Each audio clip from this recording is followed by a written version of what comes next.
Hello, and welcome to this Asia Pacific Climate Week event. My name is Clara Gallagher. I'm a researcher at IIED, and I'd like to welcome you all to this event called Radical Collaboration, Strengthening Action and Research on Adaptation in the Asia Pacific region, that today is hosted by the Adaptation Research Alliance and the International Center for Climate Change and Development, ICAD, in Bangladesh. We hope you are well and staying safe as possible from COVID-19 and are ready for this interactive workshop discussion. And it's been so nice to hear you introducing yourselves, and continue to do that in the chat if you would like. We're here today to explore what effective solutions for adaptation might be. We know that the best solutions emerge when vulnerable communities, practitioners, funders, and researchers work together.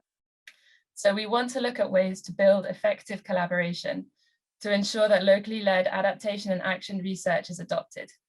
We want to hear from you about how the Adaptation Research Alliance can bring together research and action funders with active stakeholders along every link of the chain, from research through to action, meaning that civil society organizations, research organizations, academic networks, practitioners, the whole works, to ensure that local needs and knowledge of climate vulnerable communities is at the heart of adaptation action research.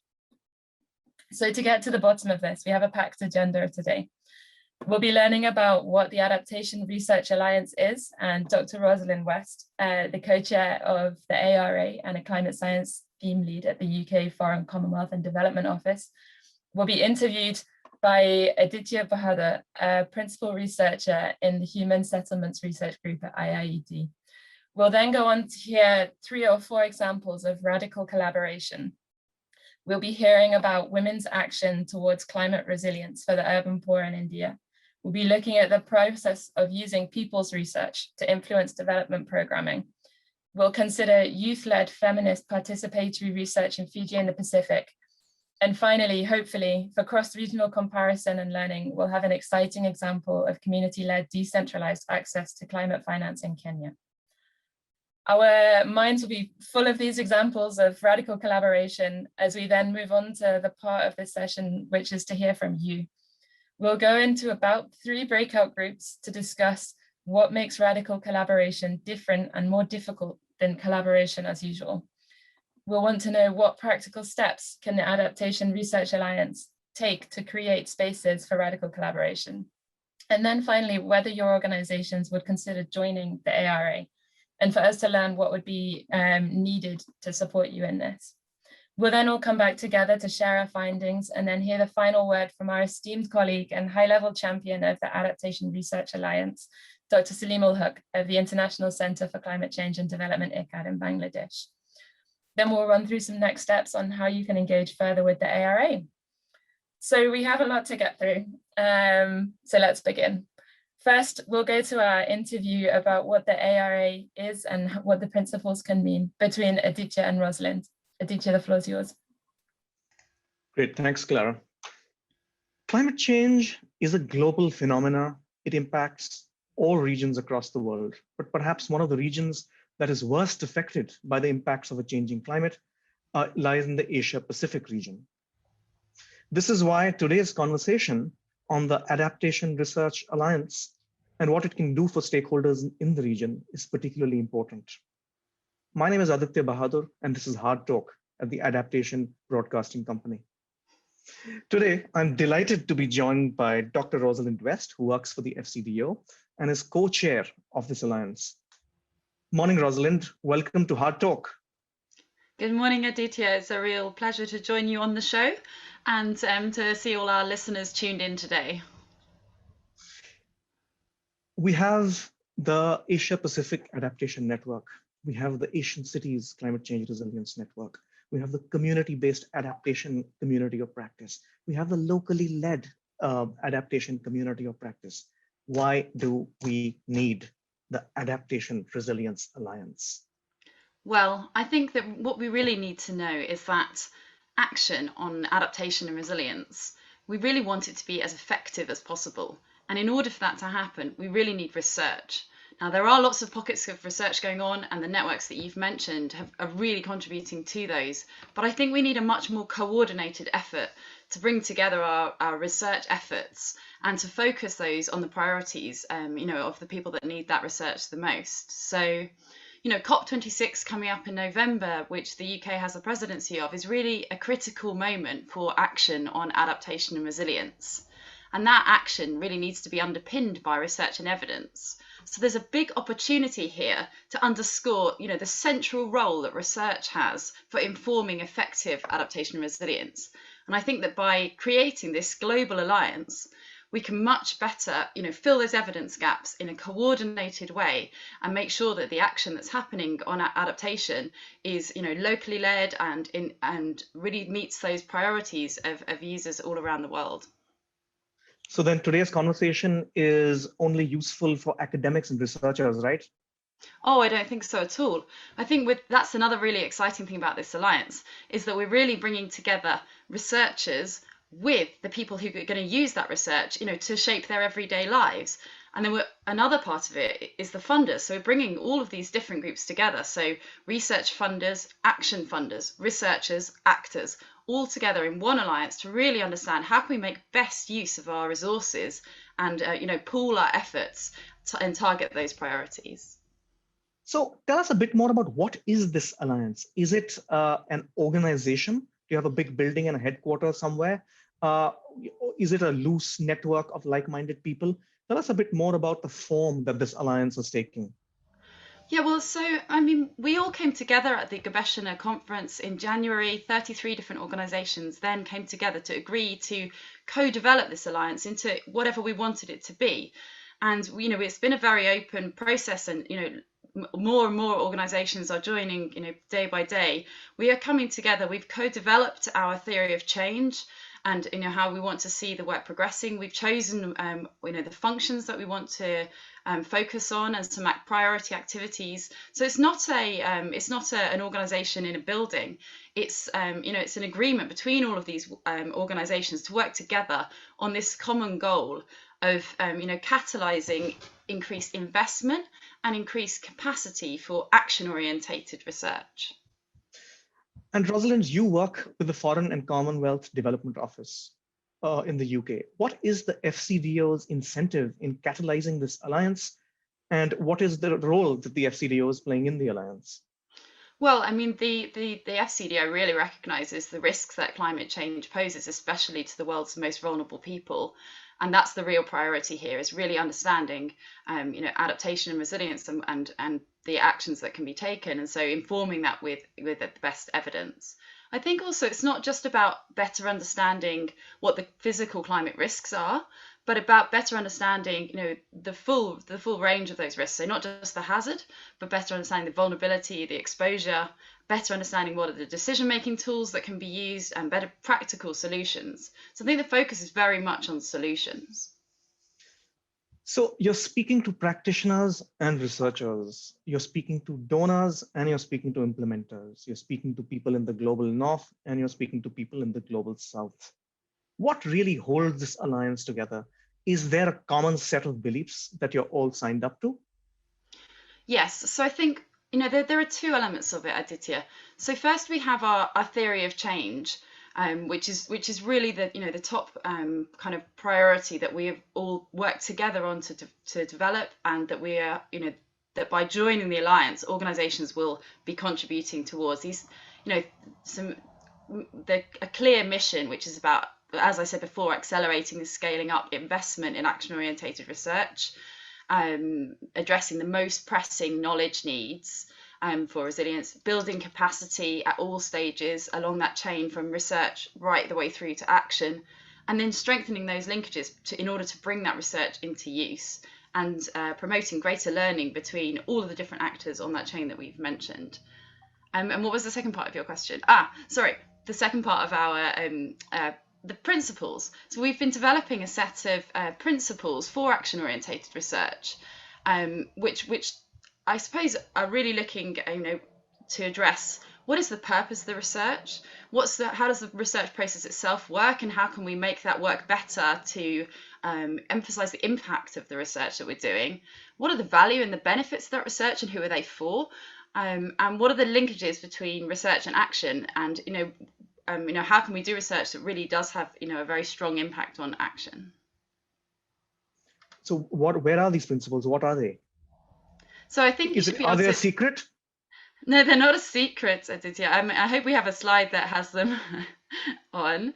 So we have 6 of these principles. So the first one is really looking at, who or what is the research for? So we've got a principle here that's around research that's demand driven, that it's solutions orientated, and that it leads to a positive impact on those people who are most at risk. And then the second principle is really looking at how should the research be carried out. So these all principles have all been co-developed by the members of the Alliance so far, and there's still scope to influence the wording of these. And we're really hoping that today's session will be able to improve this set of principles that we've come up with.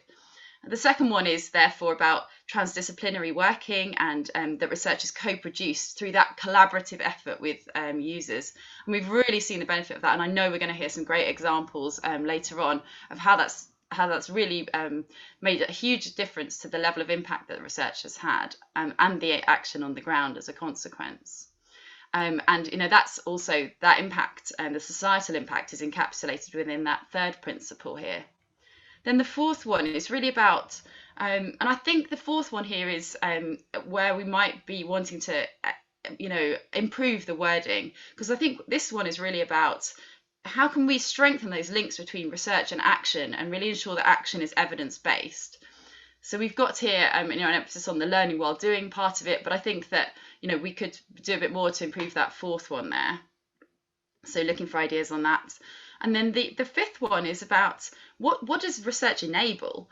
We've captured that as research that builds capacity, because adaptation and the risks from climate change, they apply to all sectors of society. Everything anyone is trying to do, now needs to happen under a changing climate. So we need to build that capacity to incorporate climate risks in our decision making across all elements of society. I really think that capacity building is just fundamental for reducing the risks from climate change. So that's in the fifth one there. And then the sixth one is really about, the root causes, that research needs to address those structural inequities faced by women, by youth, by children, by disabled people, by displaced people, by Indigenous people, and by marginalised ethnic groups. And we really want to have that as a core principle for our work. So those are the set of 6 that we've come up with, and I think during today's session we're really looking to explore those in more detail. What it means to the different organisations on a line, what it means to put those principles into practice, and to get some of the expertise from those on the line to influence those.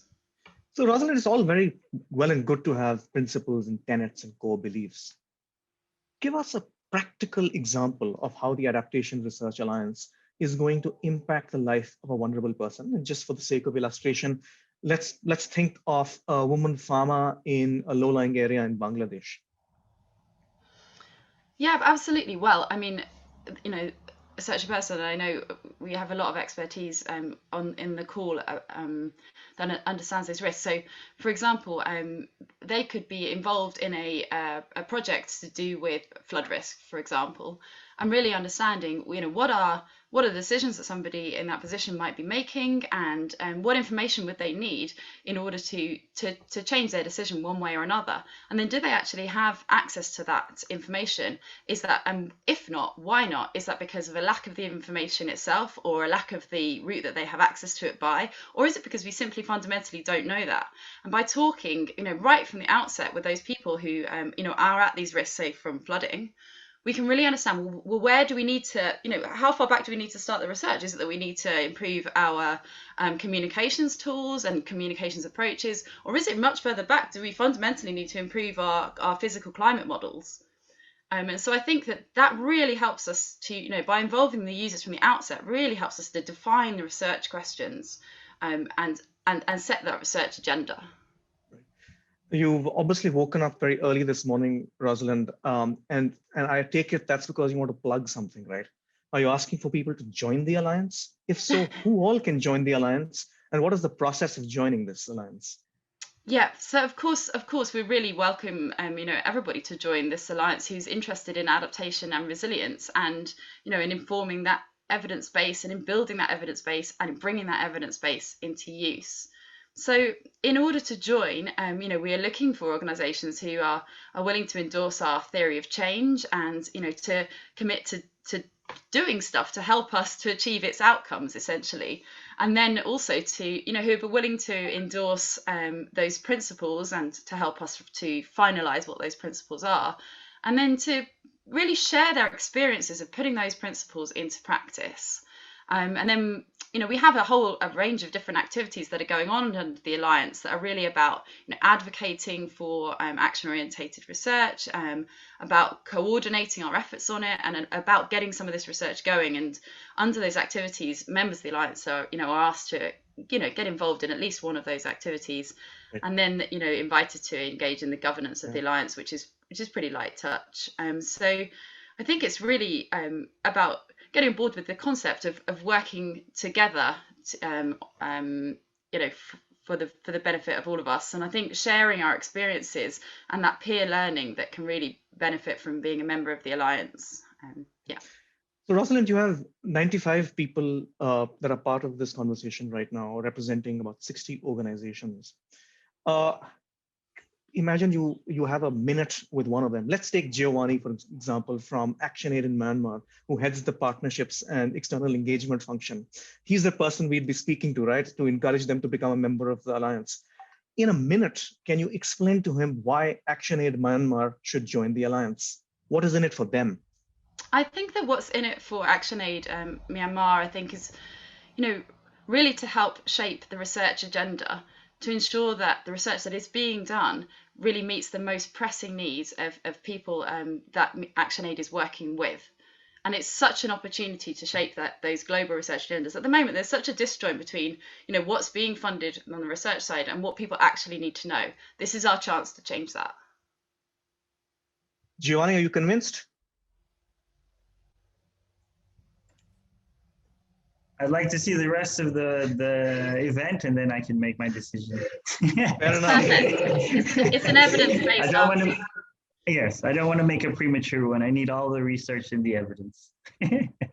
Wonderful. So Rosalind, tell us a bit more about what is the process of securing, how can people sign up to be members? What's the process for that? So our membership drive is about to start, right, Aditya? We'll be writing out to organisations later this week, I think, with a pro forma. It's quite light touch. We want to understand, what are you doing and how could your organisation help us contribute to the theory of change?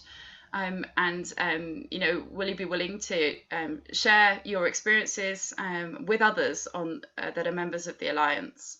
Final question for you, Rosalind. We began this hard talk by outlining all the other networks and processes that are also in place.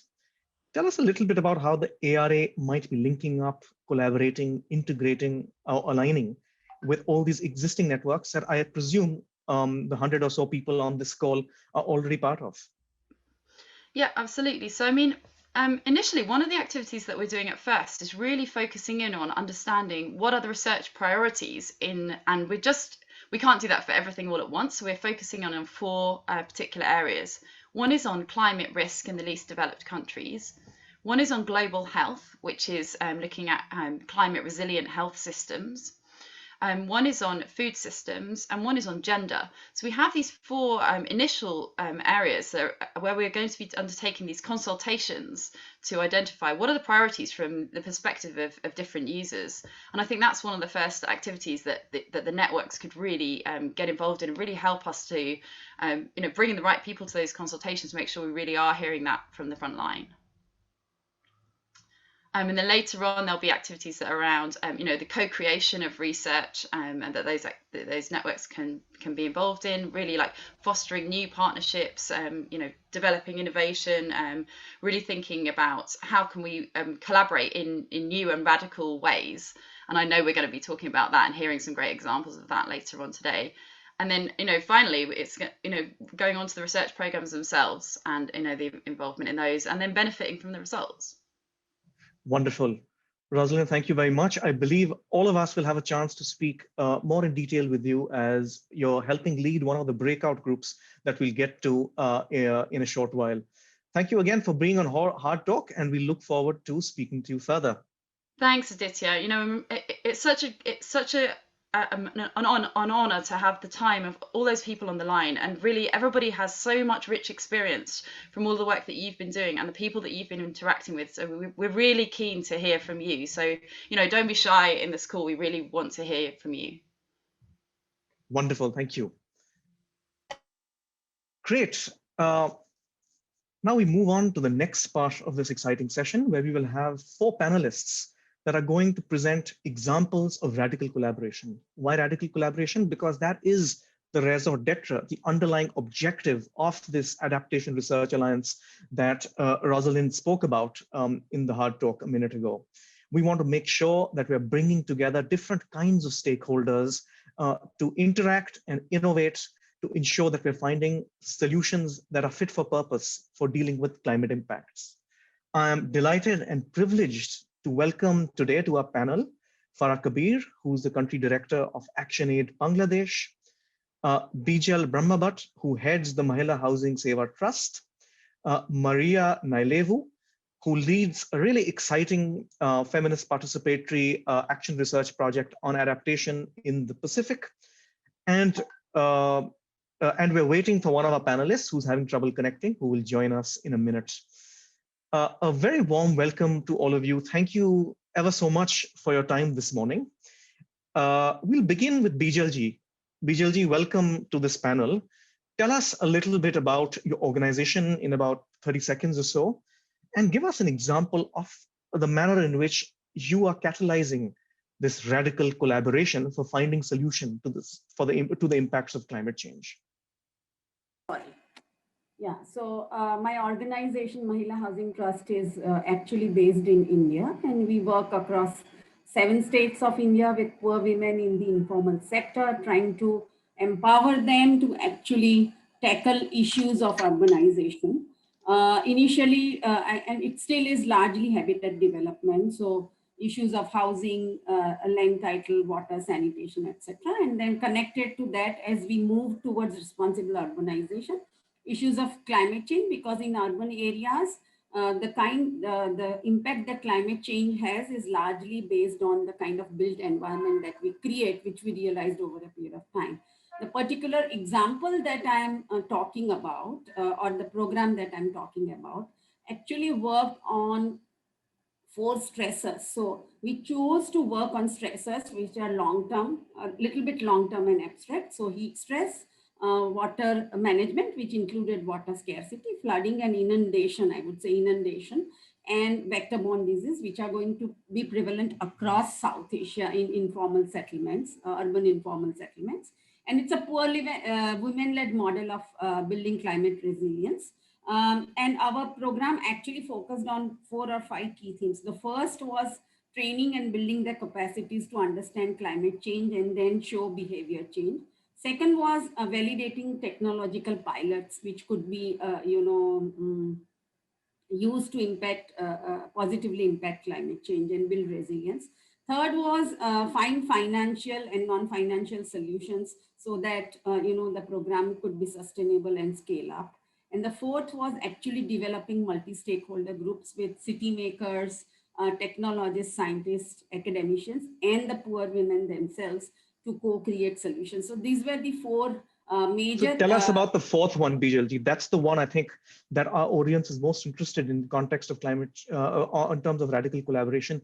Who were the stakeholders that you brought together? What were the problems that they were going to solve? And I know that you've done some really innovative work on heat stress and roofing. Tell us a little bit about that in brief, and then I'll come back to you with follow-on questions.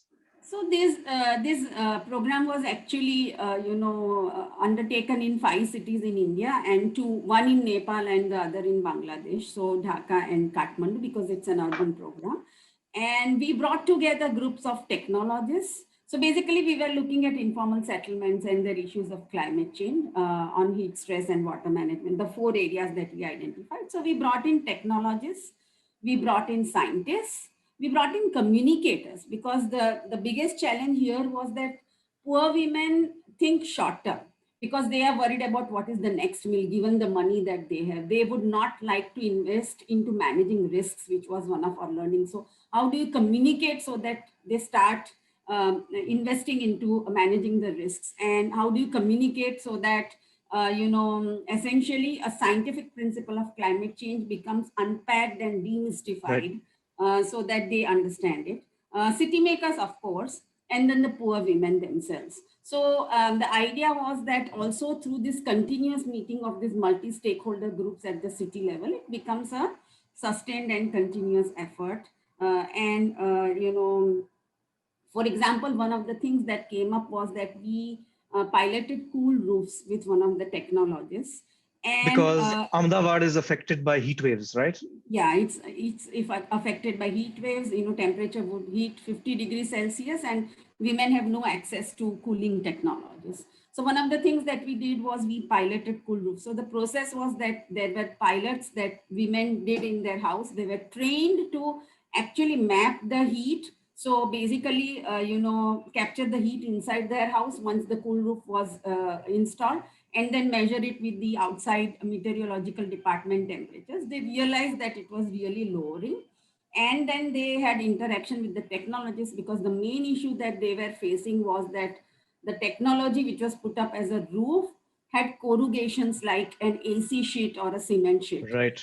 And they wanted to use it like a terrace in the summer months. So while it reduced the temperature inside the house, it also, they wanted to use it like a terrace. So they said, we want a flatter roof. We don't want corrugations. So it was for the technologist to go back, and he did that in his technology. And now it's scaling. Almost women have taken loans for almost 500 cool roofs. So I think, now. Vijayji, thank you. I think that's exactly the kind of example that we're talking about here, and the type of initiative that the Adaptation Research Alliance hopes to amplify. An excellent example of how end users that were poor women in informal settlements were able to inform a process of research and development for a crucial adaptation technology that can have a transformational impact on allowing these people to deal with the impacts of climate change. In this case, it was heat waves. Farahji, over to you. Tell us a little bit about what is this people's research that ActionAid in Bangladesh has done for a while. How is that, in your opinion, an example of radical collaboration? How is it different from business as usual? And of course, a very warm welcome to our panel. Thank you, Aditya, and honored to be on your Heart Talk. Bangladesh is now known for all the different multiple disasters, hazards that it has been facing. And we work very closely with the communities. And mostly it used to be in response to humanitarian crisis, and then development work came over the years. So we've been working in Bangladesh for over 36 years now.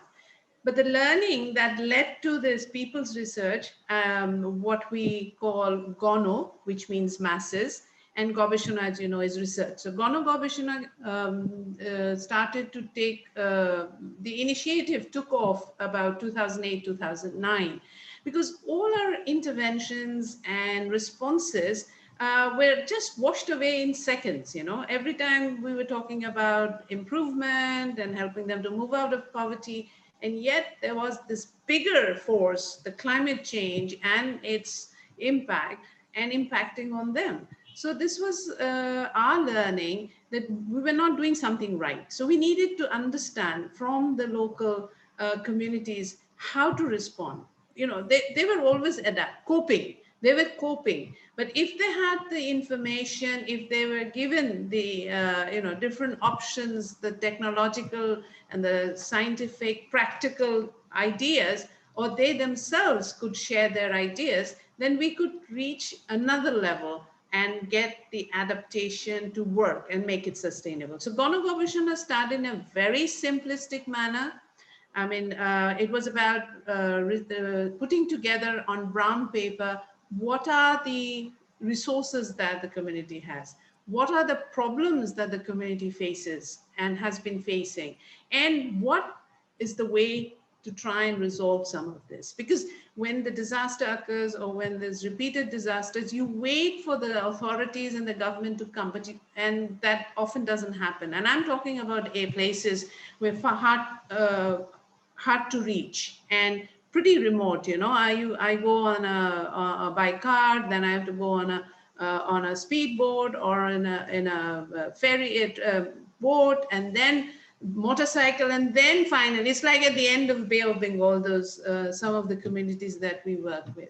So the learning from this was that they are quite informed. Paraji, sorry to interrupt you, but just to ask, so the process that you've described, explain to us how it's different from a participatory meeting or a participatory methodology that any community development project might apply. What is different about people's research? Is it that it's more sustained and long-term? It's not only about a project. How is it different from business as usual? It does sound similar to PRA processes, and we did borrow from that. But why it is different is you are applying this to situations where communities are impacted by climate change, by repeated and frequent and intense disasters, and a lot of it was flooding. Why is it different? First of all, I'm talking about 2008 and 9, where the localization, that part was missing. So we preempted, you can say, the localization phrasing and concept of what was taken up at the World Humanitarian Summit. It is about recognizing the capacity of the communities and to listen to their solutions. Now, one of the solutions that we came up with was building a bunker and trying to preserve, as a response to the frequent flooding and cyclone and all, preserve seeds, preserve their documents. This is how they sat down to map, and it is a use of participatory tool, but it was bringing the traditional knowledge and scientific knowledge, weather forecast, right, climate warnings, and so on. This is the first time we realized that the weather warnings were of no use to the community here, because it's actually meant for the maritime and the fisher folks. So how will the community understand and respond? And we influenced that. So it led to influencing the policy. And therefore, so again, that's the... Yeah, sorry, go ahead. Sorry, again, to me, again, an example of radical collaboration, because here vulnerable communities, development professionals, and I assume Met officials kind of, were part of a similar initiative to make sure that the right kind of information was being generated and transmitted to people who needed it most. Paraji, I'm going to come back to you in a minute for ask you for a bit more about this, but I'm going to turn to Maria now. Maria, thank you so much for joining our panel. Tell us a little bit about the work that you do and about this really exciting project where you're training representatives of local vulnerable communities to understand their own engagement with climate impacts. Thank you. Greetings, Bulavinaka, and hello, everyone. Maria Nelevo, I'm based in Fiji, and I'm part of the Pacific Girls in a Changing Climate FPAR, or Feminist Participatory Action Research. Our research team consists of an academic team from Australia, Fiji, and South Korea. And this is part of a research collaboration between Plan International and Edith Cowan University. And we are working remotely with the young women facilitators and their local partners, mentors, which is Kirkan and PCDF, including a collective of Pacific climate and gender justice experts. Perhaps just to quickly share my input in terms of radical collaboration. Very quickly, some of the existing gap in global and regional research is the existing issue on intellectual properties, where there are extraction of stories on data on vulnerable communities by external researchers without acknowledgement and honoring of sources. The exclusion of vulnerable communities' voices and analysis, and the lack of prioritization in the inclusion of intersectional and human rights frameworks, and the lack of conversation around inequality and inequity in terms of climate resource access, not only within, but also between countries, especially for many regions like the Pacific. With FPAR, those are some of the gaps that we try to address, which is why we have a diverse research team And we are working with 12 young women from diverse backgrounds in Fiji and Kiribati. These women come from rural, remote, urban, and as well as disability, who are being trained in youth-led and FPower as facilitators and co-researchers. And to date, they've co-designed the methodology and have been trained in gender and climate justice. Right. So Maria, again, just to encapsulate this really great example, the challenge was historically external researchers, largely from northern context industrialized countries, have come into the Pacific to do research on climate impacts and other aspects of sustainable development. What your project is doing here, that's not happening here. These researchers are training local individuals to lead and steer these processes of research. So an understanding of climate change is developed from below, and they can influence these processes with their own perspectives, with their own traditional knowledge as well. Thank you so much for that. I'm going to go back to Bijalji for a minute. Bijalji, you've expressed, as the head of your organization, an interest in joining the Adaptation Research Alliance. You've also had a chance to review our principles. Can you tell us a little bit about how your work might align with some of the principles of the Alliance and what your incentives are for joining this global family of organizations working on adaptation action and research? So I think I have a set of principles that, that was already sent to me beforehand. I have actually, the underlying theme of our work is that we work with, poor women and communities which are extremely poor and marginalized, and we empower them. So that's the underlying theme. So having that as the cross-cutting theme across our work, which is also one of the principles of the, ARA, I think three most crucial things that we would be able to contribute and also be able to learn is, the first one is that, research ought to be transdisciplinary and co-produced. So we would be very happy, support any co-production of a research through a collaborative effort with users. I think the fourth principle, learning while doing, ensures that actions are evidence-based. So that's what we actually do. We do evidence-based actions so far as, in fact, climate change is concerned. And to collect that evidence, in fact, we empower the communities themselves. A lot of the evidence is collected locally by the communities themselves. And the third principle, I think, which I think is really very important, that it should build the capacity and empower actors for the long term. And that's what we have been doing now, of course, not only poor women, but in some sense, also influencing the other stakeholders, like the technologies and the communicators to, sort of think out of the box. And I think that's a very important principle of the research. And it's an area where we would be able to contribute very strongly and also take back learnings for our own evolution. So Bijalji, I think just to touch on that last point, as an organization that is doing such great work across so many cities with such a stellar reputation, I'm sure you're pulled into many different kinds of meetings and discussions and networks. But you expressed a desire to join the Adaptation Research Alliance. For others representing organizations like yours, tell us a little bit about what you hope to gain from joining the Alliance. So I think,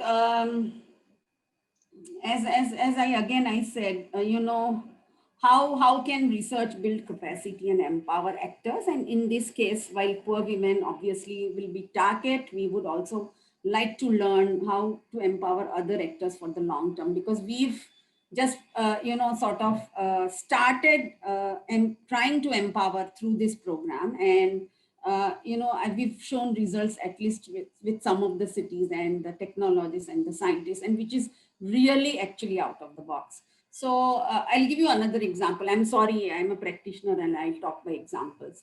For example, do keep it brief, Bijalji. Okay. Thank you. For example, we were trying to explain the systems thinking approach to the poor women. Because climate resilience is a science. I mean, you have to tackle the entire ecosystem if you want to tackle the problem of water, say. So how do you translate the systems thinking approach, which is very scientific, to these poor women who probably are not educated? So that got the communicators to think, and they were really able to unpack. So that was a mutual empowerment. It was not only for the poor women, but also for the communicators. So that's what I think is the biggest principle that we hope to take back and also to Fantastic. contribute. Great. Faraji, back to you now. I think you explained the example really well about how ActionAid Bangladesh was kind of a forerunner in ensuring that local communities have a determining impact on how adaptation sustainable development programs unfold. What's your advice for other organizations who might want to do similar things, hopefully under the aegis or in collaboration with the Adaptation Research Alliance? What are some do's and don'ts for catalyzing radical collaborations of the type that ActionAid Bangladesh has? Well, I mean, again, I'm also a practitioner, and like Bidadi, I will also be talking about from the ground experience, the rootedness. One is that we need to listen, and we need to recognize the strengths and the experiences. So the indigenous knowledge, and that needs to be captured. And if the research, it's about research on adaptation, we need to have the opportunity to listen, because there is a certain practical science there, and that needs to be captured. So I'm talking about, going back more than 12 years, and we did help facilitate bringing scientists and geologists and urban planners and city planners also together to help us. So this is where any organization, first, if they can map out the existing knowledge, the strength of the community, and what is happening. There is a local politics also. There is power dynamics. That also needs to be adapted. So one of our learning was also how, by supporting the women and standing with them, there was a behavioral change, because then women started to make the decision. Initially, it was not accepted as some of the solutions, we have now got the South Asian Resilience Index, but it came from that experience on whether it's about social impact, communication, education, and so on.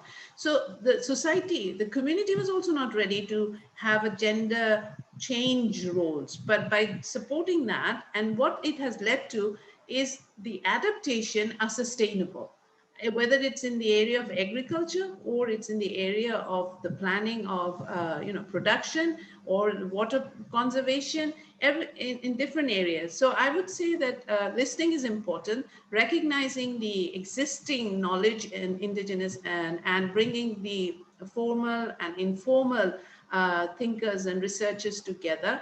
The research also has to be dynamic, because the situations have also changed, because the community has taken over and they are bringing their changes. But climate change is way beyond any of our control. So they have also been able to support the advocacy initiative. I would recommend that you take the evidence, you take the voices and take them, because we took the women to the Conference of Parties, to the COP way back from Bali. We have had the community represent. It's not tokenism. It's actually informing them and helping them to speak of what these issues are. Like the woman stood up and said that, I go to bed and next morning a part of my house is gone. It's river erosion, or my farm or my crops are destroyed. I have to engage, end up in child marriage because I can't provide food security for my children. I'm displaced. So the fact that we talk about it, we take these. Right. Yeah. So I think that would be my so Faraji, I think, but it has to be one point really useful. This engagement cannot be just on a basis of a project. It's got to be a partnership and long term. That's a very clear message. Thank you. I think apart from being the head of ActionAid Bangladesh, you also serve as chair of the Global Network for Disaster Reduction.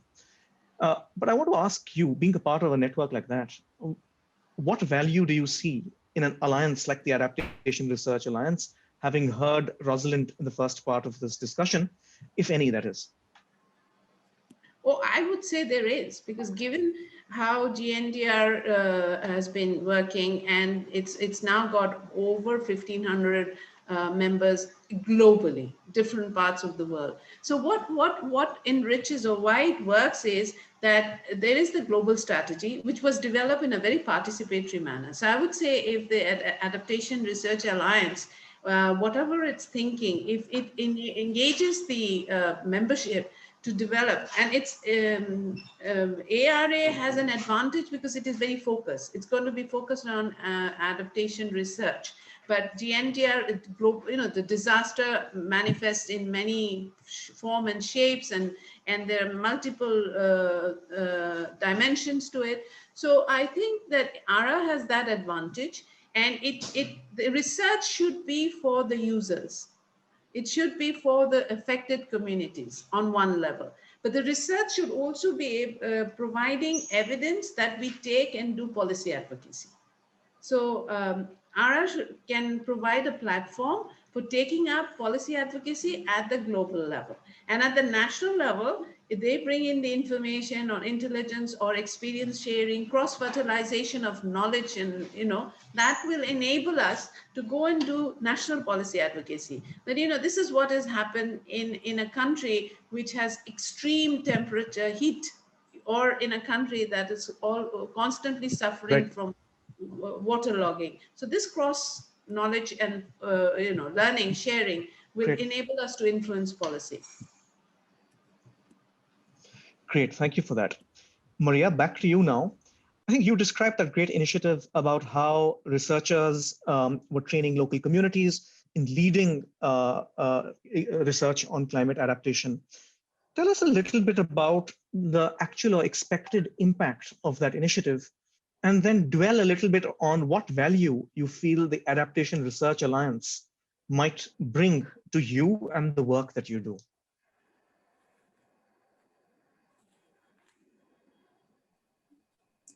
Thank you for that. Yeah, just would like to quickly share that I guess one of the priority as well in terms of our projects is ensuring that there's a priority around young people, women, and community-centered approach within our methodology. And I guess I would like to just quickly share that here in the Pacific, we come from a culture where young people, young women, and women's voices are often excluded from decision-making processes at all levels. And for this research, one of the important components is that we empower young adolescent girls' participation. There is a recognition of a local and diverse knowledge which needs to be harnessed, and rather than the usual focus on technical knowledge. And I think that is perhaps one of the reasons as well we are pushing for feminist participatory action research, is that there is a recognition around multi-diverse knowledge that exists within communities, because there has always been an emphasis on technical knowledge. And that is why that is some of the beauties behind the work that we do with the Pacific Girls. In terms of methodology, perhaps would like to quickly add that methodology and delivery should be contextualized, so diverse communities can understand and they can take ownership. And that for us, we have done some of the work around simplifying technical terms. That's why we are working with local communities and community mentors so that they can also translate most of the deliveries that we have, so that communities can relate to and be part of the solution. In terms of our collaboration, perhaps as shared by my other colleagues, I certainly agree with us, not only co-sharing learnings, but also co-sharing strategies in terms of moving keywords within climate responses and solutions. I understand for Pacific and Asia countries, we don't just have similarities of issues, but also different of contexts in terms of issues. And these are some of the platforms that we can draw learnings from and collectively share as well in terms of moving forward within this critical time. Thank you. I'd like to thank all our panelists for these really insightful examples of the type of work that the Adaptation Research Alliance hopes to amplify. And I hope that you will join us in the breakout rooms, because a lot of the audience members have questions and comments on what you've talked about, and the breakout groups are the place where we hope that they'll be able to engage with you. And I request meeting support to equally distribute our fantastic panelists across our 3 breakout groups so that everyone has the benefit of working with them. I'm going to hand back to Clara now, but with a request to ask all our audience to please put down your contact information at any time during this session if you'd like to stay in touch with the ARA and potentially consider becoming a member. Clara, back to you. Thank you, Aditya, and thank you also to our panelists. What a rich discussion with so many examples, especially focusing on prioritizing, putting the end users of research front and center. As a brilliant discussion. So yeah, as Aditya said, we'll be going into the breakout group participatory session now. So we've heard about what the Adaptation Research Alliance is. We've heard of what these examples of what we think the radical collaboration could be. And now we wanted to find out from you what you think it could be or what it should be. So we'll randomly assign you into breakout rooms, as Aditya said, and you'll get a chance to make your views heard.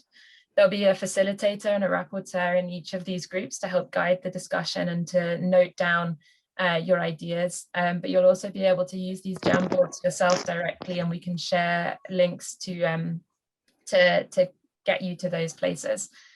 So Mel, if we could please open the breakout rooms, and we'll see you all back here in half an hour. Thank you. Wonderful. I hope all of you had as stimulating a discussion in the breakout groups as we did. I think we're going to just have a few minutes of feedback from each of the groups on what were some of the salient points that were discussed. And then we'll go to the part that you've all been waiting for, high-level comments from Dr. Huck.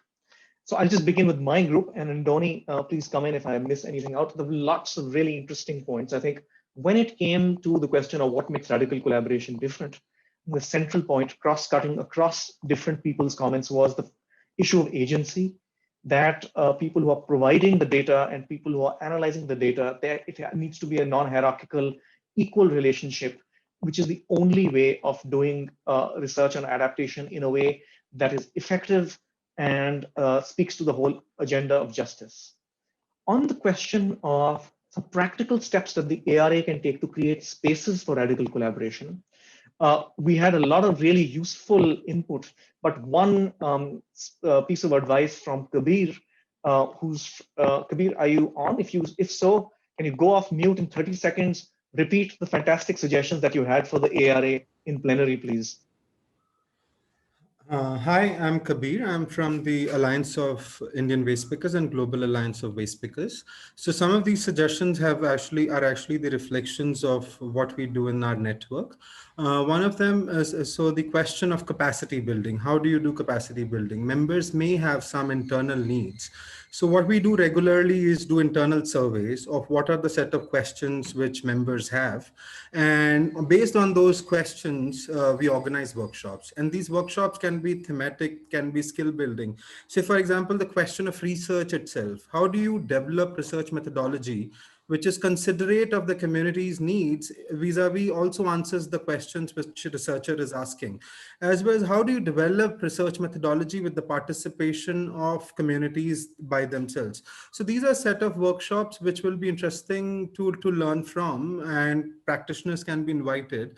Similarly, carbon footprint. How do you look at the question of carbon footprint or adaptation methodology, or some of the very fundamental questions or queries we have regarding climate change and adaptation, those can be put forward. So that's one major suggestion which I thought was important to consider when we are planning something for the network. Thank you, Kabir. I think your suggestion on workshops, and also you said let's do regular small short surveys, 5 to 10 minutes each, to keep the community talking to each other, to make sure that the community is learning from each other, to make sure that user needs are surfaced, was really useful. And on the final bit in our group on what organizations need to sign up, there was generally, I'd like to think, enthusiasm about signing up and becoming members of the ARA. As Rosalind has rightly said, our membership drive is kicking off soon, hopefully this week, and we'll make sure that we have one-on-one conversations with everyone who's put their name in the chat box or on stickies, asking us to have a more focused conversation on what it would entail to become members of the ARA.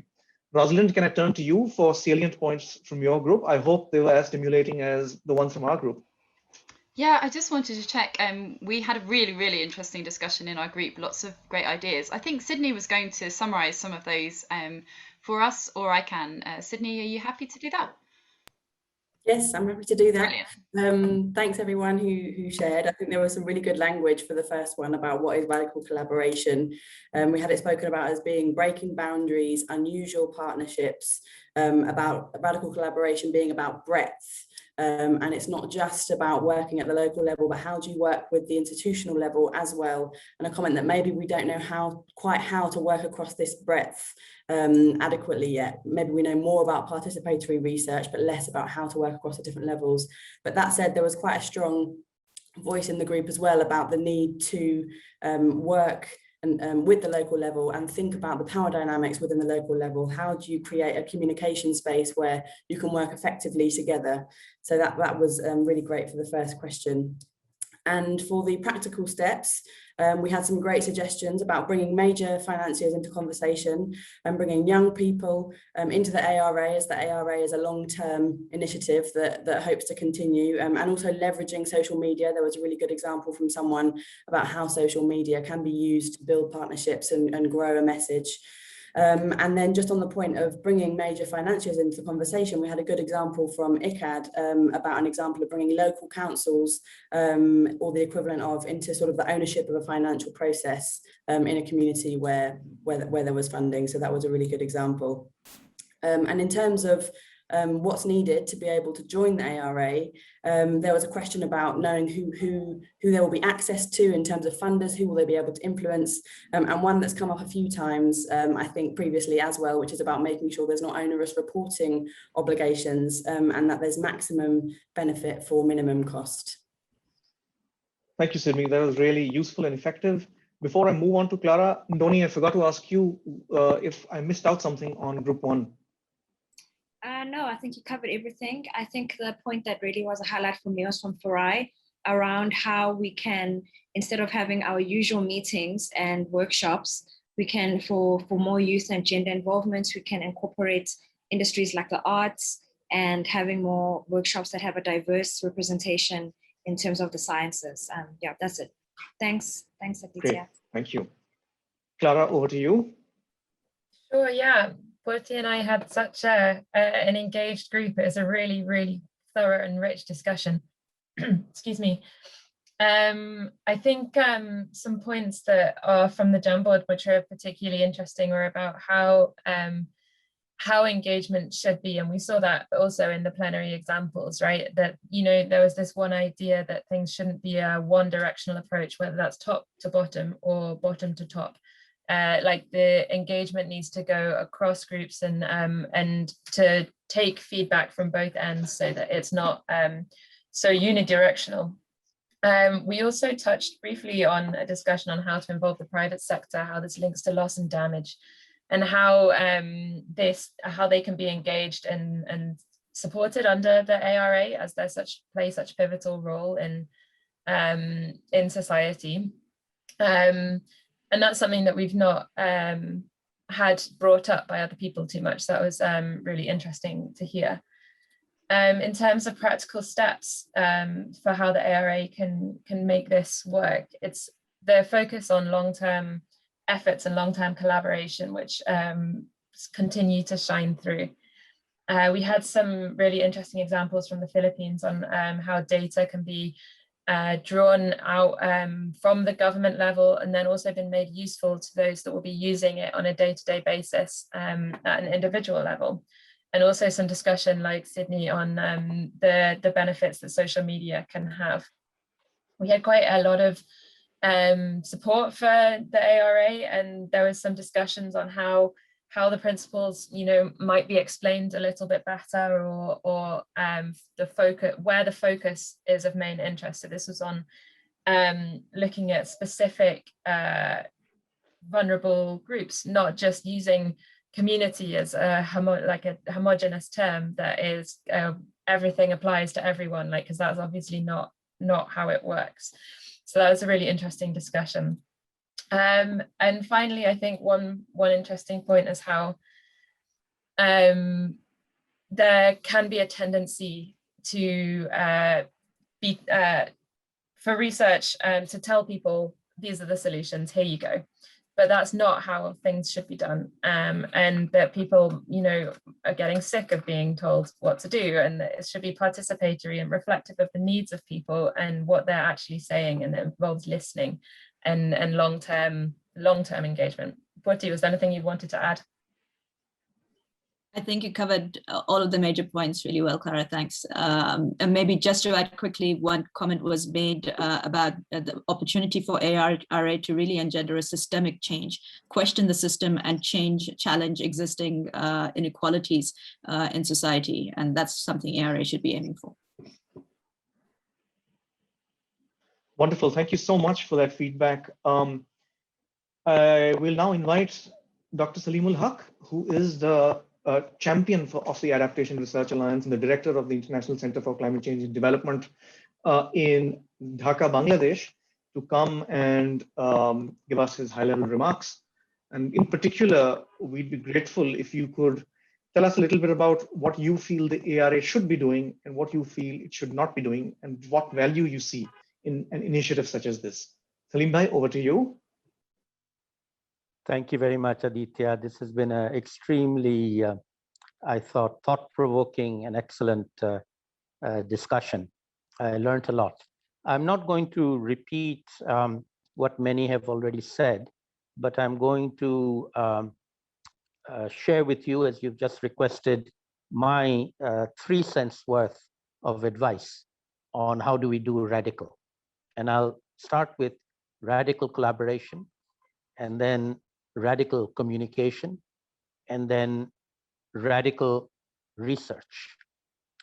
So radical collaboration, in my mind, particularly when it comes to adaptation, I very strongly feel has to prioritize the most vulnerable people on the planet, who, as it happens, this year, 2021, we are now halfway through the year, are actually feeling the impacts of human-induced climate change. So we have crossed the threshold where we were in the pre-climate change world. We are now in the post-climate change world, and every day we are seeing impacts of human-induced climate change in some part of the world, and people are impacted and suffering. But as these people, our vulnerable people, are impacted by climate change, they're also learning what to do. And I would argue that the fastest adapters and learners of adaptation in practice are people who are facing the impacts of climate change. And I can speak for my country, Bangladesh, where there are millions of them. They are actually adapting to the impacts of climate change. They don't know the word adaptation. They may not know the word climate change, but they're actually doing it in practice. And so what have they gained? They have gained a huge amount of experiential knowledge, which we as external researchers must recognize, must accept, and this point has been made several times, treat with equal respect to our knowledge. And therefore, the radical collaboration of researchers is for the researcher to work with the communities that they are working with, that are affected by the impacts of climate change, find out what their solutions are, see how our knowledge from outside the community can resonate and support them, because they are experts on their own conditions. We are not experts on their conditions. They know their conditions 100 times better than we do. We have some knowledge. We have to find out whether our knowledge is useful to them or not, which means we have to learn from them first and then figure out whether I have something to add to them. And that, to me, is the radical collaboration part of the research, where the researchers, it is an action research element, where there is the action partner, which is the people on the ground doing the actions, and the research partner, which is the researcher coming and working with them. And this has, unfortunately, in the past, had a very extractive operational point of view, where the researcher collects data, publishes in their own name, maybe acknowledges the community, but the community gets nothing out of it. This needs to be radically changed, where the community and the action partners need to get something out of it. They need to be told what the research was. And I would say the radical bit in this collaboration is the human collaboration between the researcher and the action partners, which has to transcend the research project. My test is, does the relationship end after the project is over, or does the relationship continue after the project is over? And to me, relationship building is the key in developing capacity, in sharing knowledge, and that's what I do. I have relationships with people for the last 30 years. We started off working on a project together, but we became friends and we continue to do that. And a very good point that Farah Kabir raised in her group, in the group that I was that can we use radical communications, not just the written word, not just writing in English or translating it even into local languages, but let us use arts, let us use music, let us use other forms of communication, let us use the internet, social media. Social media now is extremely valuable and used by young people in particular. Let us use them. These are radically different tools than writing a research paper for a scientific peer-reviewed journal where the article is behind a paywall. You know, to me, that is the essence of the wrong things to do. But anyway, the point I'm making is that we need to be radical in finding ways to share knowledge with everybody, and particularly with the vulnerable communities and the local adapters. And the final point I'll make is that if you want to survey the state of adaptation knowledge, particularly locally led adaptation globally, then I would argue that 170 million people living in my country, Bangladesh, are way ahead of the rest of the world. In Bangladesh, the level of awareness of the problem is extremely high. We are going up a very fast learning curve on what to do about the problem, which depends on who you are, children, boys, girls, women, school children, university students, faculty, teachers. You disaggregate ad infinitum who needs to do what. And we are going up that learning curve, each and every one of us, stakeholders in different parts of society. We are taking a whole of society approach, and we are focusing on being a world leader on locally led adaptation. So my last bit of advice to ARA is to recognize that fact. The experiential knowledge on adaptation exists. It exists in millions of people in the country of Bangladesh and other countries as well. I'm not saying exclusively Bangladesh, but I will say much higher degree in Bangladesh than in other countries. And you need to find ways in which we can share that knowledge across different countries. And one of the biggest, most effective ways of sharing adaptation, locally led adaptation, is peer-to-peer learning, not scientific papers. Scientific papers, in fact, are exactly the wrong thing to focus on. They are not fit for purpose. But peer-to-peer learning works a lot, works very well. Before the pandemic, we used to host groups from across the world, mainly from the least developed countries in Asia and Africa, coming to Bangladesh, spending some time with local adapters, finding out how they do it, what they do, problems they faced. This learning doesn't get passed on by just simply having a PowerPoint presentation by an expert. That doesn't do anything. And so peer-to-peer learning is an extremely important part. I hope ARA will be able to invest in that, particularly for younger researchers going forward. I'll stop there. Thank you very much, Aditya. Some important final words from Dr. Huck. Thank you ever so much for your inputs there.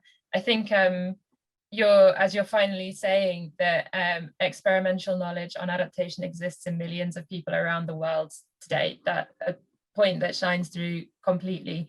And I think we've had some really good discussions from people who work with those today in all of our breakout groups. So a giant thank you. So we began today by learning about what the ARA is and the principles for climate adaptation action research. And then we heard some examples from across the world, from Bangladesh, from India, from Fiji, from Kiribati, on what radical collaboration could look like. And then we had a discussion amongst ourselves on what radical collaboration can and should be and finally summed up with the enthusiasm and richness of this discussion today reflected in the discussion there from Dr. Huck. So what now? We would welcome you to join the ARA. We have, you're very welcome to send an email to ara@southsouthnorth.org. As you can see on the screen, we've got some contact details here. If you want to know more kind of about the processes and about our involvement, we've seen a lot of active comments in the chat today, wondering, have we considered this? Are we working with these people? Now's the time to engage. So we hope you can keep in touch. If not by email, you can see that we have links there for Twitter, for LinkedIn, and our own website. So please do be in touch, and we collected some of your details on the Jamboards from those that were especially interested. So this then leaves me to say a giant thank you. A huge thank you to our high-level champion, Dr. Salim Hook, our co-hosts at the International Center for Climate Change and Development, ICCAD, in Bangladesh, to our speakers, to the ARA and the ARA development team behind the scenes, making this all run so smoothly. And of course, a thank you to you attendees as potential members of the Adaptation Research Alliance. So with that, we'll leave you to the rest of your days and evenings. Thank you ever so much. Bye.